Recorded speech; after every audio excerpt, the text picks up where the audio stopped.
In this video, I'm going to show you how to add your home address to Apple Maps. So everyone has Google Maps, but if you're on an iPhone, you also have Apple Maps that come with your phone. So go ahead and find your Maps app, and you're just here on your page. What you can do is go to your library here, and you have some options here, home and work address. So what we can do is add a home address. And what you would do is just go ahead and go into the search bar and just type in your home address. I'm just going to type in this one, Washington Street.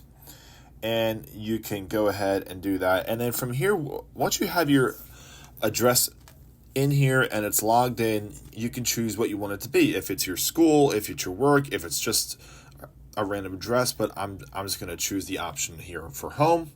You hit done, and there you go. So every time you go into your Apple Maps, you can quickly just go and type it, go ahead and click home, and then you can automatically start where you're supposed to go, and you can use that for your directions. So hopefully you guys found this video easy to use and helpful for you to put in your home address on your Apple Maps, and we'll see you next time.